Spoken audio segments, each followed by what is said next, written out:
নজর রাখতেই হচ্ছে। ইতিমধ্যেই আরজি করে দুর্নীতির তদন্ত দিকে দিকে আমরা নজর রেখেছি এবং সকাল থেকে বিভিন্ন জায়গায় সিবিআই এর হানা, মোট 15টি জায়গায় সিবিআই আধিকারিকরা হানা দিয়েছেন রবিবার একেবারে সকাল থেকে। শুরুতেই যদি সন্দীপ ঘোষের কথা বলি, তাহলে যে ছবিটা আপনাদের দেখাচ্ছি, সন্দীপ ঘোষের বাড়িতে সিবিআই হানা। সকাল 6:50 নাগাদ সিবিআই আধিকারিকরা পৌঁছে যান সন্দীপ ঘোষের বাড়িতে এবং এই 6:50 পৌঁছানোর পরেই কিন্তু সন্দীপ ঘোষ দরজা খোলেননি। 8:02 নাগাদ সন্দীপ ঘোষ দরজা খোলেন, সেই সময়কার ছবিটা দেখাচ্ছি, এবং একেবারে নির্বাক ভাবে তাকিয়ে থাকেন তিনি। কোন রকম কথা তো বলেনি না, এতক্ষণ কেন অপেক্ষা করালেন? সংবাদ মাধ্যম যখন সেই প্রশ্ন করে তারও কোনো উত্তর দেননি, একেবারে নির্বাক ভাবে ভিতরে ঢুকে যান। সিবিআই আধিকারিকরাও ভেতরে ঢোকেন। প্রথমে 5 জন আধিকারিক ঢোকেন, তারপর আরো একজন আধিকারিক ঢোকেন। কিছুক্ষণ পর একজন আধিকারিক বেরিয়ে আসেন বেশ কিছু নথিপত্র নিয়ে, আবার ভিতরে ঢোকেন। সেই সময়কার ছবিটাও আপনাদের দেখাবো এবং সেই সময়কার ছবিটাই দেখাচ্ছি। আধিকারিক ভিতরে ঢোকেন, মোট 6 জন আধিকারিক রয়েছে বলেই জানা যাচ্ছে এবং জিজ্ঞাসাবাদ করা হচ্ছে। একজন মহিলা আধিকারিকও রয়েছেন বলে জানা যাচ্ছে, যেহেতু যেহেতু সন্দীপ ঘোষের বাড়িতে তার স্ত্রীও থাকেন, এমনটাই আপডেট পাওয়া যাচ্ছে। কোন কোন দিকে ফোকাস করা হচ্ছে, দুর্নীতির ভুরি ভুরি অভিযোগ আপনাদের আপডেট দিয়েছি। আরেকটা ছবিও আপনাদের দেখাবো, কেষ্টপুরের ছবি। এখানে আরজি করের চিকিৎসক দেবাশিস সোম, তার বাড়িতে সিবিআই আধিকারিকরা পৌঁছে যান, একেবারে সকাল সকাল পৌঁছে যান। সেখানেও কিন্তু সিবিআই আধিকারিকরা জিজ্ঞাসাবাদ করছেন এবং তারই পাশাপাশি সার্চ তো চলছেই, সার্চ অপারেশনও চলছে। আরো একটা ছবি দেখাবো, এন্টালির ছবি দেখাবো এবার। এন্টালিতে কার বাড়ি? এন্টালিতে সঞ্জয় বশিষ্ঠের বাড়ি। কে এই সঞ্জয় বশিষ্ঠ? আরজি করের প্রাক্তন সুপার। এন্টালিতে 6 থেকে 7 জনের আধিকারিকরা, অর্থাৎ 6 থেকে 7 জনের সিবিআই টিম, তারা পৌঁছে যান এন্টালিতে। কি আর্থিক লেনদেন, ব্যাংকিং, আইটি রিটার্ন, এই বিষয়গুলো খতিয়ে দেখা হচ্ছে। কোন সূত্র ধরে লেনদেন, টেন্ডার দুর্নীতি মামলার তদন্ত চলছে চারিদিকে। এবার যেখানে দুর্নীতির আতুর ঘর, এমনটা অভিযোগ উঠে আসছে, কারণ দুর্নীতির যে অভিযোগ সবই আরজি করেই, এমনটাই অভিযোগ। তাই আরজি করের ছবিটাও দেখাচ্ছি। কেন্দ্রীয় বাহিনীর কড়া নিরাপত্তা ব্যবস্থা তো রয়েছে, 7 থেকে 8 জনের টিম, সিবিআই টিম, তারা পৌঁছে যান এবং যখন তারা সকালে পৌঁছন তখন এমএসভিপি বা প্রিন্সিপাল কেউই ছিলেন না রবিবার সকালবেলা। তারপর কিন্তু তারা আসেন, প্রিন্সিপাল আসেন 9টা নাগাদ, এমএসভিপি আসেন এবং লাস্ট যে আপডেট, এমএসভিপির ঘরেই কিন্তু ইতিমধ্যে সার্চ অপারেশন চলছে। আরো বিস্তারিত এই মুহূর্তের ছবিটা জানবো। আমাদের সঙ্গে 3 প্রতিনিধি রয়েছেন। একদিকে নজর রাখবো বেলেঘাটার দিকে। বেলেঘাটা থেকে আমাদের সঙ্গে রয়েছেন অমিত, এন্টালি থেকে সঞ্জয় বশিষ্ঠের বাড়ির সামনে থেকে অর্পিতা রয়েছেন এবং আরজি কর থেকে সান্নিক রয়েছেন। শুরুতেই আমরা নজর রাখার চেষ্টা করব, 3 প্রতিনিধি রয়েছেন আমাদের সঙ্গে। শুরুতেই বেলেঘাটার দিকে একটু নজর রাখবো। অমিত, আরো একবার একটু তোমার কাছ থেকে আপডেট চাইবো। 6:50 আধিকারিকরা আসেন, 8:02 সন্দীপ ঘোষ ভিতরে ঢুকতে দেন। অনেকটা সময় পেরিয়ে গিয়েছে, 2.5 ঘন্টা হয়ে গিয়েছে। কি আপডেট পাচ্ছ? কোন কোন দিকে ফোকাস করছেন সিবিআই আধিকারিকরা? কারণ এই সন্দীপ ঘোষের নামে ভুরি ভুরি অভিযোগ, পাহাড় প্রমাণ দুর্নীতির অভিযোগ।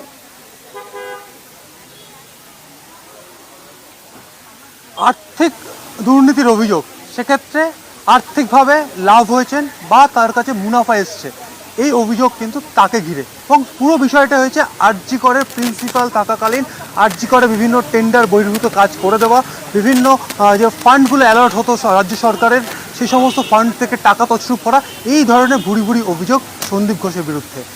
এই কারণেই গতকাল সিবিআইয়ের তরফে সন্দীপ ঘোষের বিরুদ্ধে এফআইআর করা হয়, আলিপুর কোর্টে এফআইআর কপি জমা দেওয়া হয় এবং আজকে সকাল থেকেই তল্লাশি অভিযান শুরু হয়েছে সন্দীপ ঘোষের বাড়িতে। সন্দীপ ঘোষের বাড়িতে 6:50 সিবিআই আধিকারিকরা পৌঁছে যান। ঠিক এইখানেই আমরা দেখেছি 1 ঘন্টা 10 মিনিট 2 সেকেন্ড, 1 ঘন্টা 10 মিনিট কার্যত তাদেরকে অপেক্ষা করতে হয় সিবিআই আধিকারিকরা। ক্রমাগত এই যে নেমপ্লেটের পাশেই কলিং বেল রয়েছে, সেখানে তারা কলিং বেল বাজাতে থাকেন, দরজায় নক করতে থাকেন, কিন্তু কোনো সাড়া শব্দ পাওয়া যাচ্ছিল না। অনেকটা সময় পর সিবিআই আধিকারিকরা নিশ্চিত হতে পারেন যে এই বাড়ির ভিতরে কেউ বা কারা রয়েছেন, অর্থাৎ সন্দীপ ঘোষ নিজে আছেন বা তার যে পরিজন তারা হয়তো আছেন। কারণ এই পাশেই একটা ওয়াটার রিজার্ভার রয়েছে, সেই রিজার্ভার উপচে জল বেরিয়ে আসছিল, সেই জায়গাতে কার্যত তারা নিশ্চিত হতে পারলেন বাড়ির মধ্যে কেউ বা কারা উপস্থিত রয়েছেন। এরপরই বেলেঘাটা থানার পুলিশের সঙ্গে কথা বলা শুরু করলেন সিবিআই তদন্তকারী আধিকারিকরা যে কি করা যেতে পারে। তারপরে দেখলাম 2 জন অফিসার তারা বেলেঘাটা থানায় চলে গেলেন, তাদের পরবর্তী স্টেপ কী হতে পারে সেটা নিয়ে আলোচনা করতে, এবং একই সঙ্গে তারা যোগাযোগ রাখতে শুরু করলেন নিজাম প্যালেসের সিবিআই যারা উচ্চপদস্থ আধিকারিক বা কর্তা রয়েছেন তাদের সঙ্গে। তারপর 3 জন অফিসার, যার মধ্যে একজন মহিলা অফিসার, তারা কিন্তু ঠাই এখানে দাঁড়িয়ে তারা তখনও চেষ্টা চালিয়ে যাচ্ছেন, ফোনে যোগাযোগ করার চেষ্টা করছেন, ফোন নট রিচেবল। আমরা যে জানতে পারছেন তাদের কনভারসেশনে যে ফোনও পাওয়া যাচ্ছে না, ফোন নট রিচেবল ছিল। 8:02 সন্দীপ ঘোষ ঠিক কাঠের দরজা দিয়ে বেরিয়ে এলেন। বেরিয়ে যে ঠাই ওইখানে কোলাপসেবল যে গেট দেখা যাচ্ছে, কাঠের দরজার একদম সামনের দরজা, তারপর কোলাপসেবল, তারপর কাঠের দরজা, ঠিক কাঠের দরজা কোলাপসেবলের সামনে ওইখানটাতে সন্দীপ ঘোষ দাঁড়িয়ে থাকলেন 1 থেকে 1.5 মিনিট। নির্বাকভাবে তিনি তাকিয়ে থাকলেন সিবিআই আধিকারিকদের দিকে। আমাদের ক্যামেরার দিকে তাকিয়েও কার্যত নির্বাক, তাকে প্রশ্ন করা হচ্ছে। 1 ঘন্টারও বেশি সময় সিবিআই আধিকারিকরা দাঁড়িয়ে রয়েছেন, আপনাকে ডাকাডাকি করা হচ্ছে, ফোনে যোগাযোগ করার চেষ্টা হচ্ছে, কোনো যোগাযোগ করে উঠতে পারছে না। কি করছিলেন, এতটা সময় কেন বিলম্ব হলো আপনার দরজা খুলতে? কোনো উত্তর দিলেন না। তারই মাঝে যে 2জন অফিসার পৌঁছে গিয়েছিলেন বেলেঘাটা থানায়, তারা এলেন, তারা এসে তারপরে 6 জন অফিসার এই মুহূর্তে রয়েছে। এবং মূলত যদি আর্থিক অনিয়ম বা আর্থিক দুর্নীতি, সেক্ষেত্রে বিভিন্ন নথিপত্র দেখার সাথে সাথে ব্যাংক অ্যাকাউন্ট ডিটেলস, আয়কর রিটার্ন, অর্থাৎ আয়কর সংক্রান্ত যে সমস্ত নথিপত্র রয়েছে, আয়কর রিটার্ন, তার পরিবারের সদস্যদের ব্যাংক অ্যাকাউন্ট ডিটেলস বা তার ঘনিষ্ঠ মহলের কারো ব্যাংকে এই সমস্ত মুনাফার টাকা গিয়েছে কিনা সেই বিষয়ে জিজ্ঞাসাবাদ করা হচ্ছে সিবিআইয়ের তরফে, এমনটাই সিবিআই সূত্রে খবর। এবং একই সঙ্গে তার সময়কালে যে সমস্ত নিয়ম বহির্ভূত কাজগুলো হয়েছে সেই সংক্রান্ত কোনো নথি তার বাড়িতে গচ্ছিত আছে কিনা তারও সন্ধান চালানো হচ্ছে। তার বাড়িতে তার ল্যাপটপ বা কোনো ইলেকট্রনিক গেজেট যদি থেকে থাকে সেখানেও এই রিলেটেড কোনো ডকুমেন্টস, ডিজিটাল ডকুমেন্টস রয়েছে কিনা সেটাও খতিয়ে দেখার কাজ শুরু হয়েছে। কারণ তোকে জানিয়ে রাখবো আরও একটি বিষয়, যেহেতু আরজি করের নির্যাতিতার ধর্ষণ ও খুনের ঘটনার প্রেক্ষিতে তাকে যেহেতু গত 9 দিন ধরে সিজিও কমপ্লেক্সে স্পেশাল ক্রাইম ব্রাঞ্চের কাছে হাজিরা দিতে হচ্ছিল, সেক্ষেত্রে স্পেশাল ক্রাইম ব্রাঞ্চের তরফে কিন্তু সন্দীপ ঘোষের ওই ফোনটি কিন্তু বাজেয়াপ্ত করা হয়েছিল। একেবারে অমিত, তুমি পরিস্থিতির দিকে নজর রাখো এবং আমাদের সঙ্গে থাকো। তুমি যেমনটা বলছিলে যে ভুরি ভুরি দুর্নীতির অভিযোগ রয়েছে, এবং আমরা দেখেছিলাম যে আরজি করের প্রাক্তন ডেপুটি সুপার আখতার আলী তিনি কিন্তু অভিযোগ করেছিলেন। কি অভিযোগ ছিল তার, কি বলেছিলেন তিনি, একবার শোনাই। যেই অভিযোগগুলো করেছিলাম আমি সেই অভিযোগগুলোতে এখনই আমি স্ট্যান্ড করে আছি। আর আমি এগুলো কেন করেছি, তার একটা কলেজ, ধরুন একটা কলেজে আমি অনেক বছর কাজ করেছি, ওই কলেজ আমার মায়ের মতন ছিল। আপনার মাকে যদি কেউ শর্মসার করে, যে দাগ লাগায়, তাকে আপনি ছাড়বেন? ছাড়বো না। তারপরে উনি ছাত্রদের যে জীবন নিয়ে খেলা করতেন, এইটা আমি সহ্য করতে পারিনি, এই অন্যায় আমি সহ্য করতে পারিনি, যার জন্য আমি বাধ্য হলাম ক্যামেরার সামনে আসতে। আমি অনারেবল কোর্টকে থ্যাঙ্কস জানাচ্ছি কি আমার প্রেয়ার রেজিস্টার হয়েছে, উনি আদেশ দিয়েছেন এবং সিবিআইকে ইনকোয়ারি করার জন্য ইনস্ট্রাকশন দিয়েছে। এবার এই ডক্টর সন্দীপ ঘোষের মতন যত লোক আছে সবাইকে এক্সপোজ করে শাস্তি দেওয়া উচিত। ছাত্রদের জীবন নিয়ে খেলা করতে আমি আর দেব না। আমি এই বাংলার মাটিতে কাউকে খেলা করতে দেব না। দরকার হলে তাতে আমার যদি প্রাণের আহুতি দিতে হয় আমি দেব। আরজি করের প্রাক্তন ডেপুটি সুপার আখতার আলীর বক্তব্য শুনলেন। আবারও নজর রাখবো এবার সঞ্জয় বশিষ্ঠ এন্টালের দিকে একটু নজর রাখবো। আমাদের অপর প্রতিনিধি অর্পিতা রয়েছেন আমাদের সঙ্গে। অর্পিতা, 7:45 নাগাদ 6 থেকে 7 জন আধিকারিক তারা পৌঁছে যান এন্টালিতে সঞ্জয় বশিষ্ঠের বাড়িতে।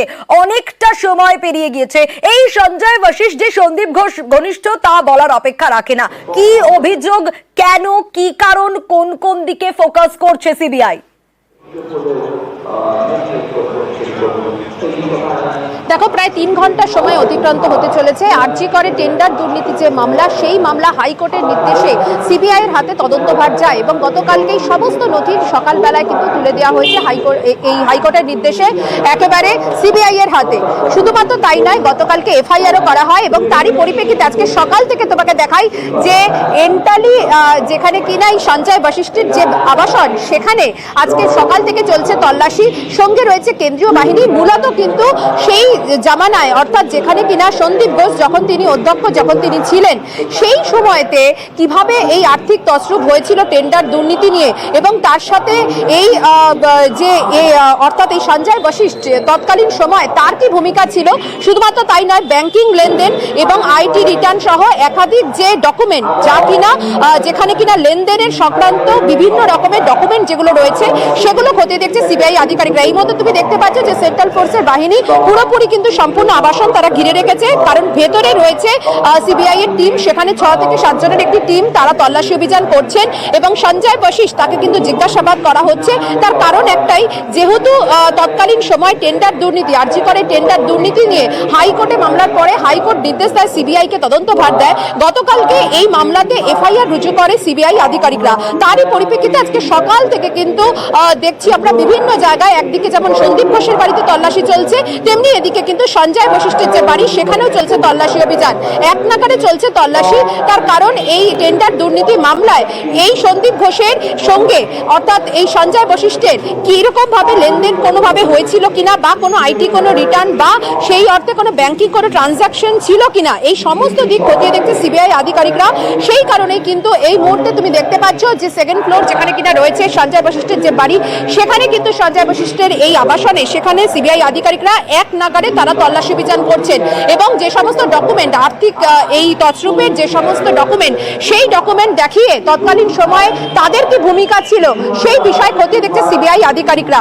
ইতিমধ্যেই তোমাকে জানাই যে এই আরজি করে টেন্ডার দুর্নীতি মামলায় একদিকে যেমন সন্দীপ ঘোষের বয়ান উল্লেখযোগ্য, তেমনি এই সঞ্জয় বশিষ্ঠ তারও কিন্তু ভূমিকা উল্লেখযোগ্য। কারণ একটা হাসপাতালে যখন এই আরজি করে যে টেন্ডার দুর্নীতি, সেই দুর্নীতি মামলাতে এবং হাইকোর্টের নির্দেশে যেহেতু সিবিআই আধিকারিকরা এই তদন্তভার হাতে নেয়, ফলে সেক্ষেত্রে কিন্তু বিভিন্ন দিক তারা খতিয়ে দেখবেন। যেরকম সেই সময় কিভাবে লেনদেন হয়েছিল, ব্যাংকিং যে ট্রানজাকশন, আইটি রিটার্ন সহ এই লেনদেনের প্রক্রিয়া কি, এবং সেখানে সঞ্জয় বশিষ্ঠের কি ভূমিকা ছিল অপসারিত এই সুপারের, ফলে সেইগুলো কিন্তু খতিয়ে দেখতে আজকে সিবিআই আধিকারিকরা ইতিমধ্যে এসে পৌঁছেছে এবং এখন অব্দি তল্লাশি অভিযান চলছে। বেশ অর্পিতা, অবশ্যই নজর রাখো, পরবর্তীতে আবারও আসবো। এনটালির ছবিটা আপনাদের একবার দেখাই। সঞ্জয় বশিষ্ঠ কে? এই সঞ্জয় বশিষ্ঠ প্রাক্তন সুপার আরজি করের এই সঞ্জয় বশিষ্ঠের বাড়িতে রবিবার সকালেই 8:45 নাগাদ সিবিআই আধিকারিকরা পৌঁছে যান। 6 থেকে 7 জনের সিবিআই টিম। এবং এই যে আর্থিক দুর্নীতির তদন্ত আমরা দেখছিলাম, যে এই দুর্নীতির তদন্তে, টেন্ডার দুর্নীতির এই তদন্তে আমরা দেখছিলাম যে সিট গঠন করে দেওয়া হয়েছিল রাজ্যের তরফ থেকে, কিন্তু গতকালই আমরা দেখি যে এই মামলা কিন্তু আগে হস্তান্তর হয় সিবিআই এর কাছে এবং তারপর বলা হয় যে গতকাল সময়সীমা বেঁধে দেওয়া হয়, সকাল 10টার মধ্যে নথি হস্তান্তর করতে হবে সিটকে সিবিআই এর হাতে।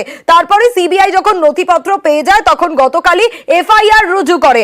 আর এফআইআর রুজু করার পরই আজ থেকে অ্যাকশন মোডে চলে যায় সিবিআই। একেবারে রবিবার সকাল থেকে কি দেখা যায়, অ্যাকশন মোডে সিবিআই কেন বলা হচ্ছে, কারণ 15টা জায়গায় রবিবার সকাল থেকে 15টা জায়গায় সিবিআই আধিকারিকরা সার্চ অপারেশন চালাচ্ছেন, হানা দিয়েছেন। এনটালির ছবিটা আপনাদের দেখাচ্ছি। সেখানে 6 থেকে 7 জনের সিবিআই টিম। সঞ্জয় বশিষ্ঠ আরজি করের প্রাক্তন সুপার, তিনি যে সন্দীপ ঘোষ ঘনিষ্ঠ তা বলার অপেক্ষা রাখে না।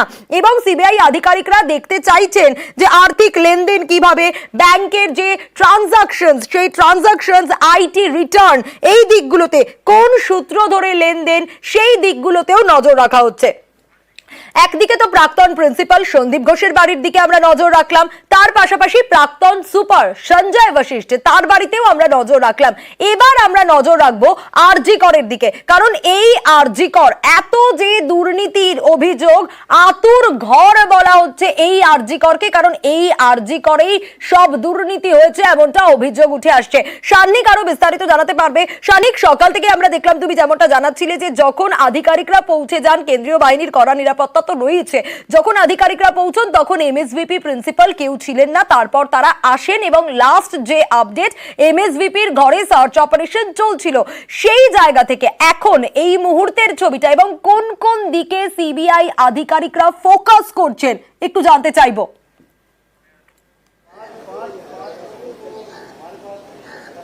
দেখো সোনিয়া, একদিকে যেমন তুমি বললে এই এমএসভিপির অফিস, সেখানে এখনো পর্যন্ত সিবিআই আধিকারিকরা তারা তল্লাশি অভিযান যেমন চালাচ্ছেন, তার পাশাপাশি আরো একটি জায়গা এই হাসপাতালের যেখানে তারা নজর রাখছেন, সেটা হচ্ছে এই হাসপাতালের যে স্টোর রয়েছে সেই স্টোরেও কিন্তু সিবিআই আধিকারিকরা গিয়েছেন। কেননা এক্ষেত্রে তোমায় বলে রাখা ভালো, যেমন সুপারের কথা আমি আগেও বলছিলাম যে সুপারের ঘরে গুরুত্বপূর্ণ নথি, সঞ্জয় বশিষ্ঠ যখন এই হাসপাতালের এমএসভিপি ছিলেন সেই সময়কার বিভিন্ন টেন্ডার এবং এই সমস্ত সংক্রান্ত বিভিন্ন গুরুত্বপূর্ণ নথি এখানে পাওয়ার যেমন একটা সম্ভাবনার কথা বলা হচ্ছিল, ঠিক তার পাশাপাশি স্টোরে কিন্তু এই হাসপাতালের যাবতীয় পুরনো যত টেন্ডার হয়েছে, যাবতীয় যা বিভিন্ন বিষয়ে যখন আর্থিক কোনো লেনদেন হয় তার যে ডকুমেন্টস, সেই ডকুমেন্টস কিন্তু সংরক্ষিত থাকে এই হাসপাতালেরই স্টোরে। সেই স্টোর বিল্ডিং এও কিন্তু ইতিমধ্যেই সিবিআই আধিকারিকরা গিয়ে পৌঁছেছেন। তারা সেখানেও তল্লাশি অভিযান চালাচ্ছেন এবং অবশ্যই তাদের প্রত্যেকেরই ফোকাস কিন্তু মূলত ওই ডকুমেন্টস গুলোর দিকে, যে ডকুমেন্টস গুলোর বিষয়ে অভিযোগগুলো সামনে আসছে। অর্থাৎ বিভিন্ন ক্যান্টিন, বিভিন্ন ক্ষেত্রে আমরা দেখেছি বিভিন্ন সময় বিভিন্ন রকম অভিযোগ সন্দীপ ঘোষ, সঞ্জয় বশিষ্ঠ এদের নাম করে সামনে এসেছে। সেক্ষেত্রে কি কি ঘটনা ঘটেছিল, কিভাবে আর্থিক দুর্নীতি হয়েছিল, কি ঘটনা আসলে ঘটেছিল, এই সমস্ত বিষয় জানার জন্য সেই নথিগুলো কিন্তু অত্যন্ত গুরুত্বপূর্ণ। তাই সেই নথির খোঁজেই কিন্তু এবার সিবিআই আধিকারিকরা তারা এই মুহূর্তে বিভিন্ন জায়গায় তল্লাশি চালাচ্ছেন।